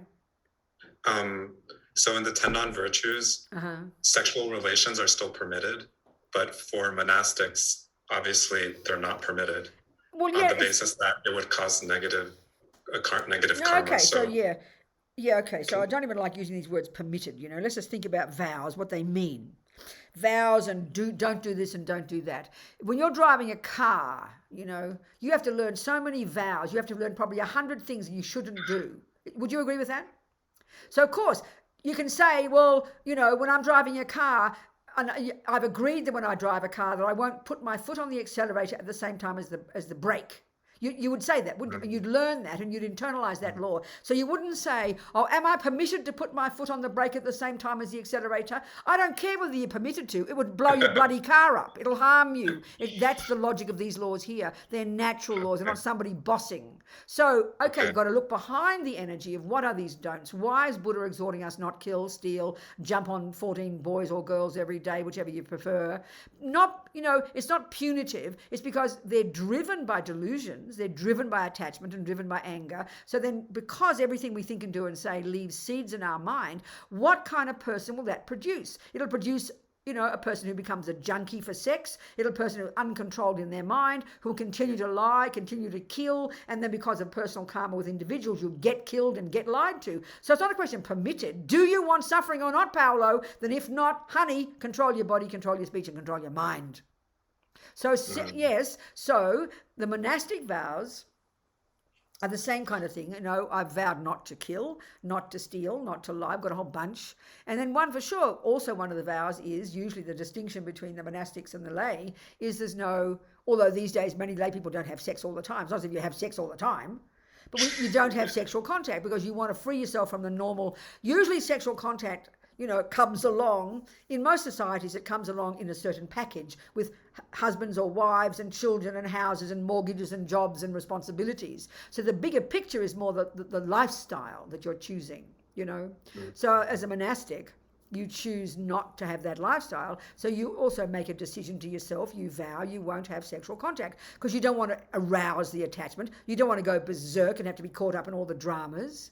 Because you want to be free to do other things. Just like I would if I had to become like Federer, I would sacrifice many things. I would say, no, I won't do this and I won't do that. And I won't have, go to parties every night. And I won't eat, every 6 meals a day because I want to become a tennis player. So you make your choices about what you want to accomplish. And then you choose not to do certain things for your benefit. It's always for your benefit. You with me, Paolo? Paolo? Yes. Okay, good. I'm reflecting. Okay, good, fine. Any more questions from all that? Thank you. Do I have questions on that? Yeah. Well, that's enough for now. Go on, keep asking. It's okay. Well, I can ask one more question, and then I don't want to take everyone's time. But these questions are relevant to everybody. Don't worry about it. Well, I'm curious on this question. Like Tsongkhapa, J. Tsongkhapa had far more specific included far more specific precepts on sexual misconduct than the Buddha. Oh, did he? I don't know. You must have studied more than I have. So tell me. Oregon. What are some things so for example, like same-sex. So for example, Tsongkhapa would say that same-sex relationships would violate the third precept. But that's coming. If that's there, that's coming from the Buddha, not Tsongkhapa. He could not have made it up. There's no way in the world. There's no way. Well, okay, the Buddha didn't prescribe by gender or by organ. nor does Tsongkhapa. They don't even discuss. I think the Tibetans don't even talk about so-called homosexual, heterosexual. They're labels we've made up. The behaviour is more to do with a certain action, and that would imply putting a penis in anywhere but a vagina. That's the point. Right, and that's not found in the Buddhist discourses. Of course it is. So that's just what I wanted to ask. But it's coming right from the Buddha. Tsongkhapa could not have made it up. There's no way in the universe he could have made it up. Not possible. Absolutely not possible. Tsongkhapa would not have made it up. That's like heresy. This is fundamental ones coming from the Buddha. So the point, anyway, so you're asking about homosexuality basically, aren't you? Well, I was asking about, I haven't found anything in the Buddhist sutras. Well, I don't know. That's a total surprise to me. I've never heard that Tsongkhapa. Yeah. I mean, forgive me, I haven't studied that much either, but this is one of the most fundamentals of the Buddha. It's coming right back to the Buddha's precepts. This is what everything I've learned and heard in all the commentaries is coming from the Buddha. It's not possible. It's not possible that Tsongkhapa would make that up. I mean, that's very fascinating, Paolo, and I'll certainly look into it. I'll get the source. I'll ask some of my scholar friends exactly where the source is. Please. Yeah. Of course. But I mean, in general, that's one of the most fundamental things at the time. So have you heard what Buddha said? What have you heard that Buddha said? Well, the Buddha said, basically, you don't break your relationship commitment, you don't break someone else's relationship commitment, you don't break a celibacy vow, and you don't have sex with minors. So those were like You've read that Buddha said that. You've read that Buddha said that. Well, that's how he describes the third precept in the sutras. Who describes? Who? The Buddha. Where did you, and what's your source for that, please? Can you? I don't know the... No, I think you need to, I'll happily find out, but you need to email me, let's discuss it. Would you do that? Okay, thank you. It's an important point, thank you. I mean, I'm not very good with my sources, but I'll find out for you for sure. But yeah, the question around karma and homosexuality is very interesting to me. Of course. But meanwhile, let's look at it in a broader sense, please. Can we? Yeah. I think we're seeing it through the lenses now of our crazy world where, I mean, for example, the Buddha would say, he might have a thing about sexual misconduct, don't put it in anywhere but let's say anywhere but a vagina. That's how I've understood it. Now, if you're living in this is me talking now. If we're living in a world where people rape each other daily, children are raped, but they put a rapist puts his penis in a vagina and not an anus, and you're thinking, oh well, that's not a misconduct. Or a man will abuse his wife every day by raping her 7 times in her vagina but not her anus. Oh, that must be not a sexual misconduct. It's kind of bizarre to think like that, isn't it? So it's not so much it's more contextual. So I remember His Holiness says, well, maybe in the Buddhist text it says this and that about certain actions. It's not like labeling a person. You don't define a person in that way, because heterosexual people put their penis in an anus. So it's not a question of labeling a person as a heterosexual or a homosexual, but it's only in our culture because it's so enormous and because there's so much suffering by being labeled in a certain way and being vilified and hanged and, like because you've got black skin or because you put a penis in an anus, you're called this and that. The violence around it all is so intense in our culture, and we label people in this very heavy way, So, but I mean, none of that's the point. You've got to get past all that garbage and get to the fundamental point. And even let's assume that Buddha did say about don't put in a vagina, and we're going to discuss it, thank you, then it's an action he's talking about. And why? Because you're not a monk, you're not a nun, but you're going to have a wife because you've chosen a lay, because he talked to wives and husbands at that point. He wasn't talking to anybody else. He was talking to couples. He's talking to very conventional people who lived in a household with babies and a husband and a wife.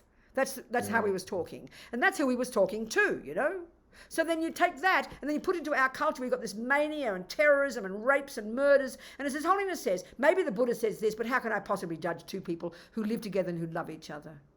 So there's more, but we've got to really narrow things down exactly what the Buddha is saying and then analyze the logic behind it.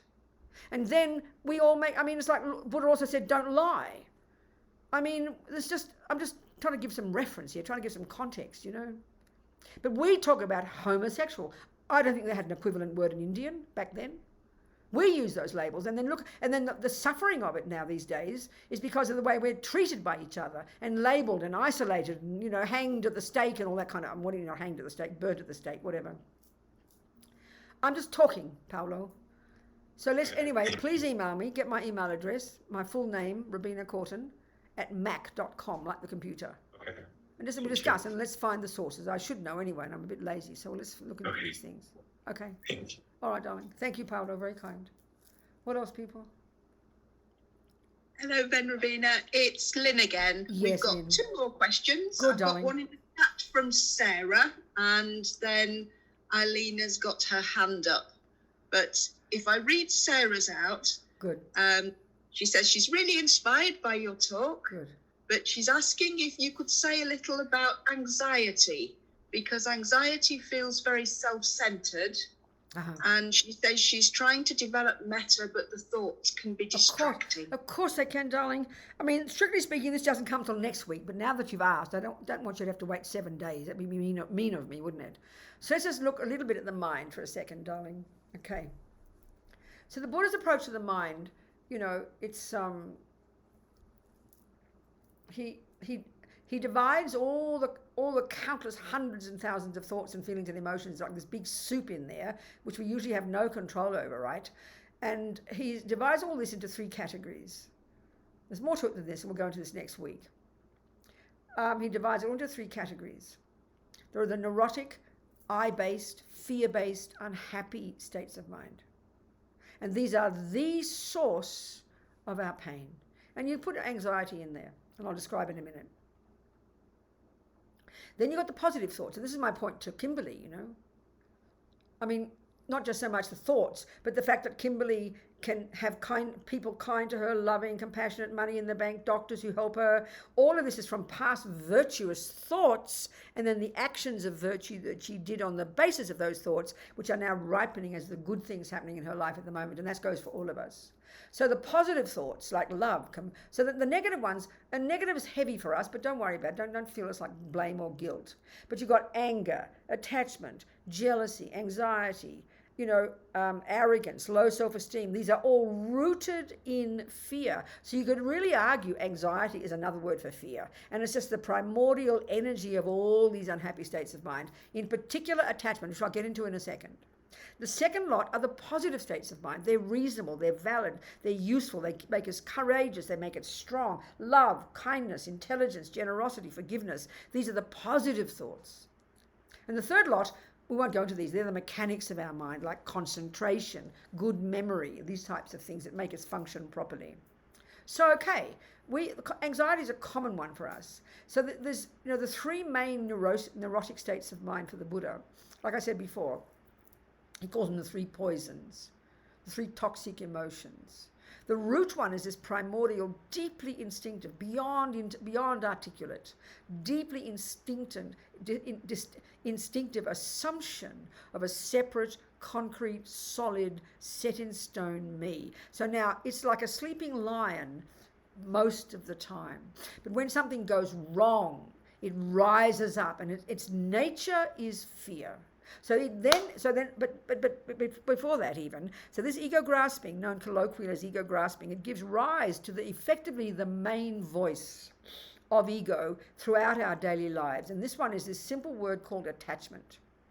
So attachment, too, is deeply instinctive, deeply ingrained, and it's an assumption that supposed I must get only the nice things every single second, that it must get only what I want. That's attachment, and it's kind of brutal, and this is there all the time, Sarah. So every second of the day, where kind of this attachment is hoping to get the right sound, the right smell, the right taste. Everything should work perfectly. And the second it doesn't, that gives rise to the third of these three, and the bare bones state of mind for this third one is simply called aversion. But its volatile expression is called anger. The milder levels of it are irritation, upset, annoyed, anxiety, I'd say. And then the subtler level of it is despair and depression. There's like this spectrum. So aversion is the response when attachment doesn't get what it wants, and that's 1,000 times a day. Now, volatile people like me, when my attachment doesn't get what it wants, I'll shout and yell and kick. Quieter people like you, I'm sure, when the things don't go right, and that's 1,000 times a day, Sarah, we don't even notice most of the time, then your attachment gets upset and it turns into anxiety. So it's like this chewing a dog, like with, this worry and fear of this might happen and that might happen, if only this, and because of that, oh my God, I can't bear this one, and what if this happens, and what if that one? That's just aversion and attachment play kicking into each other. And so the milder level of just plain old anger, angry people are very active, so they get out there and they punch and they bully to get what they want and make things happen. But there's a good quality in that, there's action, but it's got to be based not on anger. But the quieter version of it, which is where you're like that, is kind of anxiety. You sit in it, and you hear it, and it literally develops into panic sometimes. This is attachment and aversion kicking in all the time. This is how we are, and everybody on the planet has this. Because we don't understand it. We keep thinking, what went wrong? What's going wrong? What's this? Why that? Because we keep looking out there. But it's the mind. It's just how the mind is. So learning to know this model of the mind, learning to identify it every single day, doing little practices every day, doing practice every day, learning to know that there are methods there to help us unpack and unravel this mind of ours and eventually go beyond the suffering, beyond the anxiety, and lessen the attachment and lessen the anxiety and lessen the fears and lessen the depression and grow the confidence and the self-confidence and the compassion and the love and the kindness and the forgiveness. That's what practice is, sweetheart. So part of the process is, like talking to Kimberly, it's not going to change overnight. We've got to learn to live with these crazy roommates. We've all got millions of crazy roommates in there, but part of our problem is we can't stand them. So it's not even as if the anxiety itself is the problem. Sometimes it's not even as if the anger itself is the problem. It's because when we see the anger, hear the anxiety, we then add more anxiety and more anger to it and add another crazy roommate, and we just keep multiplying the crazy roommates. And then we can't bear listening to them. We wish they'd all go away. And then we heard about something called meditation that makes them all go away. So we have these ridiculous fantasies about meditation. Part of the process is we've got to know there are methods there to learn to control our mind and work with it and grow it. And part of the process is to learn to live with all the crazy roommates. And as soon as you learn to hear them and learn to stop believing their story, sanity comes. Slowly though, Sarah. What do you think? If you want to say something to me, Sarah. Which Sarah is this? Is it Sarah True saying this? Or another Sarah? Not you. Okay, there's still Sarah. If you have something more to say, darling, you say it, okay? What else is there, Lynn? Sarah's saying thank you. Oh, good, Sarah. Any more questions? We still have a question from Eileen, if she... Eileen, okay, but slowly, Sarah, darling, slowly. Have confidence. It's a bit the same as Paolo about karma, or Kimberly. If, and then, again, no one could force you to like the Buddhist answers. But, if you know there are laws out there that you can learn that can control your garden, even though your garden's still chaotic at the moment, you'll have confidence to persevere. So if you know there's a map of the mind there and methods to help us analyze and work with and unpack and unravel and grow this marvelous mind of ours, then it'll give you confidence to persevere with it. If you know there are methods, like if you're 20 kilos overweight and you've never heard of a gym and you've never heard of nutrition, you'll be right to be depressed. But suddenly you hear there are methods, straight away you get perky and confident. You're still 20 kilos overweight, but there's a method. That's the point.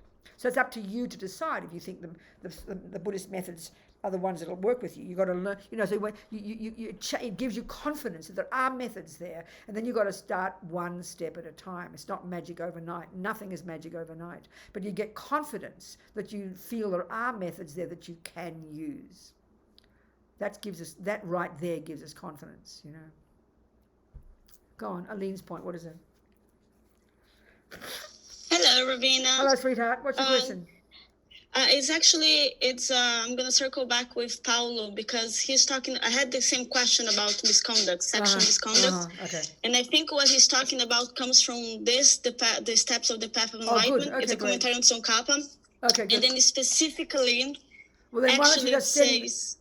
what, darling? So you should send the reference to me. That's very helpful. But go on, read it out. I can send this to you. Thank you. Send the reference. So specifically, when it comes to the karma, varieties of karma and sexual misconduct, it says here that, yes?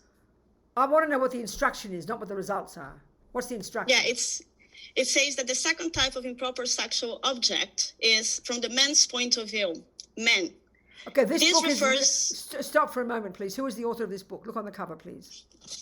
It's Geshe Lundrup. Precisely. It's Geshe Lundrup giving commentary on Saka. And he was and he's a 20th century Lama, Paolo. He's spelling it out. That's Geshe Sopa, not Tsongkhapa. But go on, because he's interpreting Tsongkhapa. But anyway, okay, good. So just send me the reference to it, please. That's helpful. But I'm sure Paolo knows that. So thank you. And then it says here exactly that it says that the improper parts of the body, and it lists the mouth, the anus, the frontal rare orifices. Yeah, but my main point is this is coming from the Buddha, whereas Paolo doesn't think it does. So that's what we're going to have to look into. Thank you very much. That's helpful, Eileen. Thank you. We will discuss about this later on during this weekend, because my question is exactly about that. What happens to homosexuality? What's your question? What's your question, Eileen? I am getting there, Robina. I'm saying that the question is, it says you cannot have sex with improper parts of the body, and it lists the anus, for example. So what's the question? That would rule out gay sex. No, excuse me, don't have to interpret. Just what's your question, darling? I don't need to be told. That's all right, Eileen. Forgive me for shouting. Just tell me your question, baby. Tell me your question. The question is, does that mean that we have to rule out homosexuality? Excuse me, who is, sex? okay, Aline, your doctor says Yes. to you that something, if you eat a certain food, will bring a certain suffering. How do you work with that advice? What do you do with it? Aline, what do you do with that advice if you trust that doctor? How would you approach that advice? What would you do? How would you approach it? I'll try my best to stick to it. Why would you? Why would Because you? I don't want to suffer, I don't want to be So, sick or so get that means worse. you have to trust your doctor. Then what, sorry? That means you have to trust your doctor's advice. Exactly. Okay, so it's up to you to decide who you trust. That's my answer to you. Okay. No one gives you permission to do anything. You're the boss. The way you Yeah. asked it is the typical way we all ask, you know. You mean I'm not allowed to do this? It's like a child. It's up to you to decide. You're in charge of your life, Aline, is my way of answering you very bluntly. Tsongkhapa might be interpreting Buddha. He might be making it up, as Paolo is suggesting. So you've got to look into the meaning of it and understand the logic of it. If it says that, you've got to decide. I'm not going to give I'm not going to spoon feed you. I'm not going to say it's good. No. I'm not going to say it's bad. I'm not going to say I agree. I'm not going to say anything. I'm simply saying this is a book. It's a cookbook with advice in it. It's up to us to decide what to do with the advice. It's up to us to decide. So you're the boss. Back to you, Aline. All right. That was it. I think that's, to me, that solves the problem, because I haven't even thought for me, you brought an excellent point, which I never thought that this is a commentary on Tsongkhapa's. What else would it and be? Therefore, what else would it be? Well, exactly, but it's just one of those points that is so obvious that I never gave critical thought thinking about it. So when you tell me to decide who to trust and how to follow, that solves my question for me, at least. But that has to be obvious. But that is the main point, isn't it? Whether it's your doctor, whether it's a cookbook, whether it's advice about driving a car, advice about anything. But our trouble, I'm not saying you should do it. I'm not saying you should do it. But any piece of advice that's there, and you know, and like everything, you can't do everything the doctor says. Maybe you can't do everything the doctor says. But we've got to think about these things and then make decisions. It's our life. Yeah. We have to use a guideline. We have to decide. That's all I'm saying.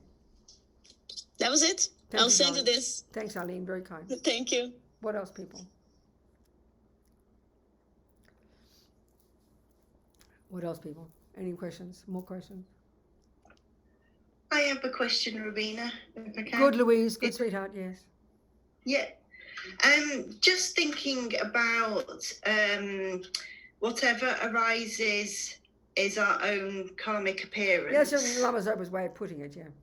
Yeah. Does this mean then, because obviously each of us has our own kind of karma that's come into this life, that whatever we see, whatever we experience, even with multiple people sharing an experience, that we're actually all seeing something different? That's a good point, isn't it? I think it's another way that's proving emptiness already. I mean, that's really clear. You know, as our parents, our mummy would tell us, beauty is in the eye of the beholder. Absolutely, this is the Buddhist view. So we've got some karma that is collective. They call it collective karma. So, you know, where you're living, let's say where you live, you know, there are a group of people who've got similar karma, who've born in a similar place with a similar type of environment, similar type of weather.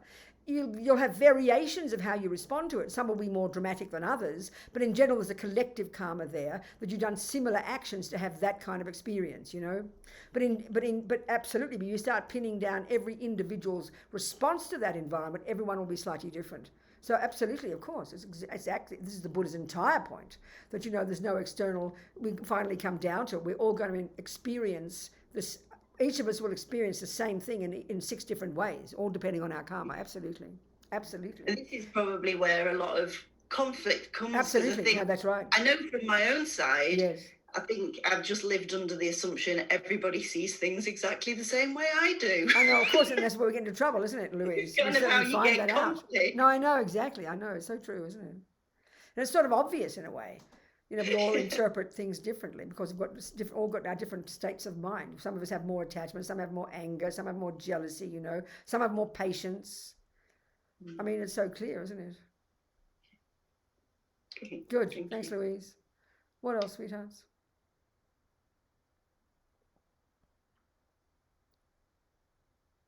Any more, Lynn? Nothing more? All right. No, there's no more questions in the chat, and nobody else has their hand up. So okay, so let's continue a little bit more then, just to summarize for our last 10 minutes then.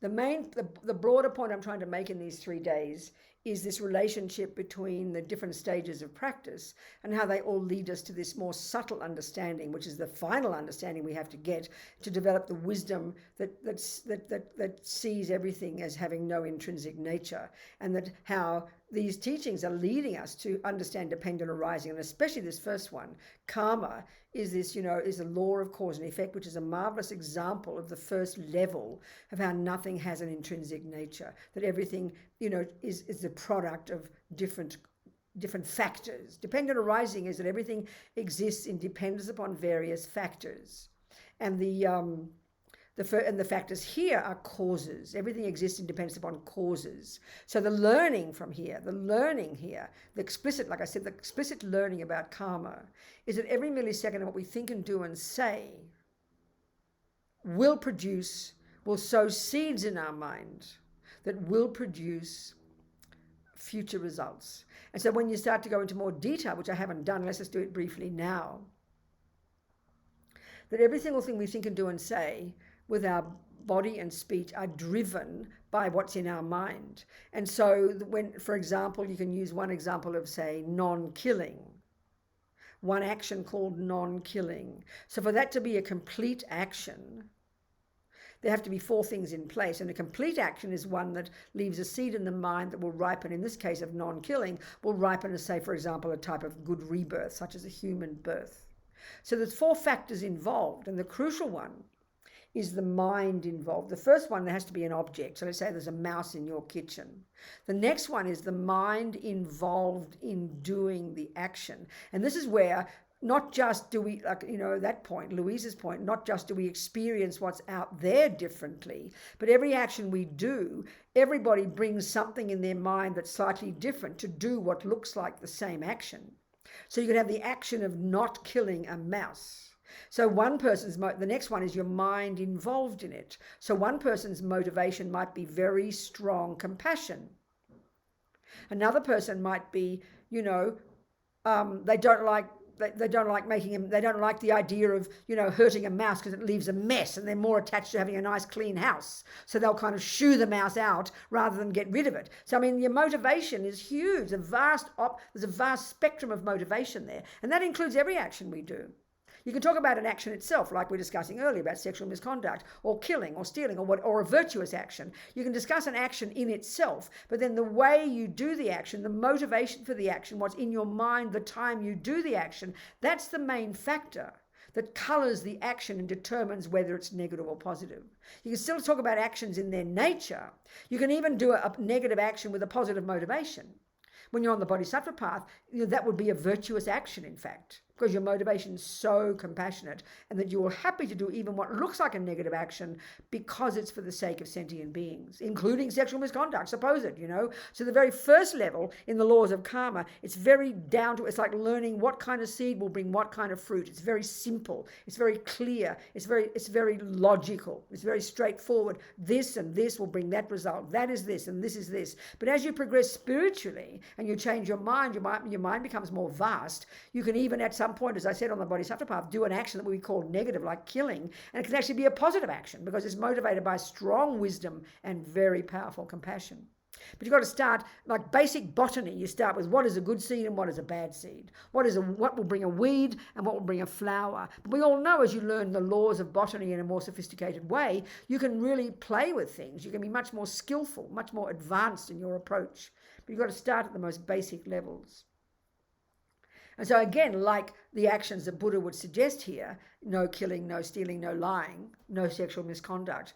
Usually when you take refuge, also these days, I know that it doesn't even get mentioned. When you take refuge, I've been given permission to give refuge by Lama Zopa, for example. And so when I give the non-sexual misconduct vow, it's given only as don't cheat on your partner. When His Holiness gives it, he only gives it as no raping. He doesn't mention organs. He doesn't mention orifices. He doesn't mention penises and vaginas. He doesn't mention any of that because the world is so very different now. So, and I remember, so then the way I give it, because I've been taught that way, is simply to not cheat on your partner. It's not given any other way. So of course, if you become a monk or a nun, there's no sex period, so that's not even an issue. So that things, it's not saying that there might be something in the Buddhist text, and Tsongkhapa might say certain things, and Geshe Sopa gives a commentary on Tsongkhapa on the Buddha, and they list it exactly. But these days, it seems to me, and I'm just speaking very loosely here, that somehow because the world is such a crazy place, the Dalai Lama, he just says, don't rape. He doesn't say anything else. He says, don't rape, With killing, he doesn't even say, don't kill creatures. When he gives refuge and lay vows now, the typical vow is you don't kill humans, you don't kill any other beings, but he only gives it as not murdering a human being, because most humans most Western people can't even think of not killing a mosquito. So it's not as if he's changing Buddha's rules. He's loosening it a little bit because it's beneficial for people to become Buddhists, beneficial to become homosexual, so-called, these labels. I hate these labels. It's beneficial for people who like Buddhism. And there's so many people who are homosexual, who live in homosexual relationships, or Buddhist, and they're not breaking their vows or commitments. Because if you've taken the vow for His Holiness, he just says don't rape. That's all. If you've taken the vow from me, if you take refuge, it just says don't cheat on your partner. So things are contextual as well. It's not changing. I mean, I don't have the power to change that vow. I didn't change it. This is according to Lama Zopa, so I give it the way Lama Zopa gives it, Don't cheat on your partner. That's it, Because the world, it seems to me, it's just my own commentary here. The world is so berserk, so outrageous, so violent, so much suffering, so much raping, so much torture. I mean, it's almost like a joke, I mean, it just goes without saying the violence is so shocking. So as His Holiness says, So it's up to any one of us to look into the text in detail and go into absolute strict detail to see what's there. Of course it is. But remember, there's no punishment, there's no reward. No one's doing it to us. We do it to ourselves. So we want to understand the doctor. We might not know why the doctor says don't eat that food. You either trust the doctor and you just don't eat that food, or you start to look into the science of food and you can look at the logic of it. And so the one again of sexual misconduct, talking about it, now we're discussing it. What we don't see in our world, because our view is not the same as Buddha's, he talks about how we live in a desire realm. Desire is called attachment, and it's clear the main attachment we have that even has produced this realm of existence is desire for sexual contact. Sex is just an extra word we put on top of very intense attachment, that's all. Where do you think penises and vaginas came from? It's karmic evolution. Before this human realm, before this human planet, there was a human birth was more subtle. We had subtle light bodies. We didn't have penises and vaginas and mouths and eyes. We didn't have gross senses at all because our minds were more subtle. We had a body of light. There was no gross delusions at all. There was only virtue. You can get enlightened very quickly. So it's degenerate times. And so gradually the imprints of attachment and all the delusions are there. And this is gradually they start to grow. They start to pollute the subtle energies. We literally karmic evolution as we produced a thing called a penis, we produced a thing called a vagina, we produced a thing called reproduction, we produced a thing called the mind has got so excited with so much attachment that these two objects run to each other, and it's now the method we get to get born. I mean, talk about degenerate times. The entire universe is a product of attachment. Attachment is this unbelievably profound, primordial, intense, insane, desperate grasping that has literally created bodies.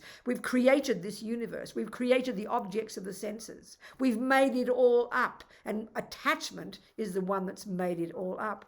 So Buddha's teachings are about trying to get out of this desire realm. So how do you get out of the desire realm, which is created by samsara, by attachment? You calm down